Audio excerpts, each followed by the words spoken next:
যুক্তরাষ্ট্রের সরকার পরিবর্তন ও বাংলাদেশের সঙ্গে ইউরোপীয় ইউনিয়নের সম্পর্ক উন্নয়নে আগ্রহে আশা বুক বাঁধতে শুরু করেছে রপ্তানিমুখী শিল্প প্রতিষ্ঠানের মালিকরা। তাদের দাবি, যুদ্ধ বন্ধ ও চায়নার সঙ্গে আমেরিকার বাণিজ্য সম্পর্ক কমিয়ে আনার ফলশ্রুতিতে কার্যকর হলে সুদিন ফিরে আসবে বাংলাদেশের রপ্তানি বাণিজ্যে। আর অর্থনীতিবিদরা বলছে, বৈশ্বিক পরিবর্তনের সঙ্গে তাল মেলাতে পারলে শিগগিরই ঘুরে দাঁড়াবে জাতীয় অর্থনীতি। সোহাগ কুমার বিশ্বাসের প্রতিবেদন। করোনা মহামারী, রাশিয়া ইউক্রেন যুদ্ধ, উপসাগরীয় উত্তেজনা সব শেষ। বাংলাদেশের রাজনৈতিক অস্থিরতার কারণে দীর্ঘদিন ধরেই ক্রান্তিকাল অতিক্রম করছে তৈরি পোশাক শিল্প। তবে গত ৩ মাস ধরে রপ্তানির পাল্লা কিছুটা ভারী। সম্প্রতি আমেরিকার নির্বাচনে সরকার গঠন করতে যাচ্ছে ট্রাম্প প্রশাসন, যার নির্বাচনী প্রচারণায় ছিল যুদ্ধ বন্ধ ও চীনের সঙ্গে বাণিজ্যিক সম্পর্ক কমিয়ে আনার প্রসঙ্গ।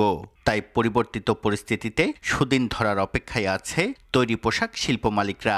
ট্রাম্প সাহেব সবসময় চায়না বিরোধী এবং যুদ্ধ বন্ধ বিরোধী, এই দুইটা জিনিস, যাতে এই দুইটাই কিন্তু আমাদের জন্য এটা ভালো কিন্তু একটা দিক।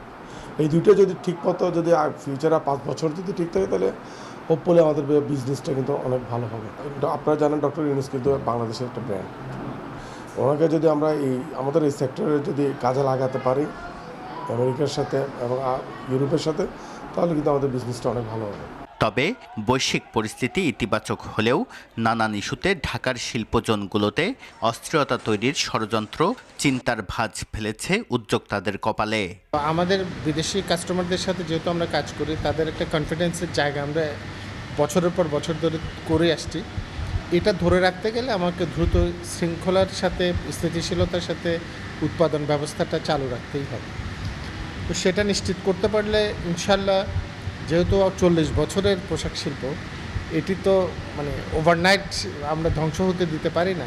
যুক্তরাষ্ট্র সরকারের ব্যবসা বান্ধব নীতি ঘোষণার পর বাংলাদেশের সঙ্গে বাণিজ্যিক ও কূটনৈতিক সম্পর্ক উন্নয়নে আগ্রহ প্রকাশ করেছে ইউরোপীয় ইউনিয়নও। সেপ্টেম্বরে জাতিসংঘের সাধারণ পরিষদের অধিবেশনে যোগ দিই। সে সময় মার্কিন যুক্তরাষ্ট্র, European Union, Canada, Italy, Holland, জাতিসংঘের মহাসচিব সহ বিশ্বের অনেক দেশের সরকার প্রধানের সঙ্গে আমার বৈঠক করার সুযোগ হয়। তারা স্বতঃস্ফূর্তভাবে আমাদের প্রতি সর্বাত্মক সহযোগিতা প্রদানের অঙ্গীকার ব্যক্ত করেছেন। অর্থনীতিবিদরা বলছেন, এই সুযোগ কাজে লাগাতে পারলে দীর্ঘস্থায়ী অর্থনৈতিক ভিত্তির উপর দাঁড়াবে বাংলাদেশের জাতীয় অর্থনীতি। সেটা ক্ষেত্রে আমরা আমাদের এক্সপোর্ট, আমরা গার্মেন্ট সেক্টর আমরা একটা প্রায়োরিটি পেতে পারি। যখন যুদ্ধ বন্ধ হলো, আমরা ইউক্রেন থেকে আমরা অনেকগুলো বেশি খাদ্যশস্য আমদানি করতাম আগে। যুদ্ধের কারণে আমাদের বিভিন্ন জায়গা থেকে আনতে হচ্ছে, ওখান থেকে আনার পরিমাণটা অনেক কমে গেছে। এখন যুদ্ধ বন্ধে গেলে সেই সুযোগগুলো আমরা আবার ফেরত পাবো। বাংলাদেশের রপ্তানি বাণিজ্যের অন্তত 85% গন্তব্য ইউরোপ আর আমেরিকা। রাজনৈতিক কারণে গত 16 বছর ধরেই এই দুই দেশ ও জোটের সঙ্গে টানাপোড়েন ছিল ঢাকার। তবে হালে তা কাটিয়ে উঠতে আন্তরিক দুই পক্ষই।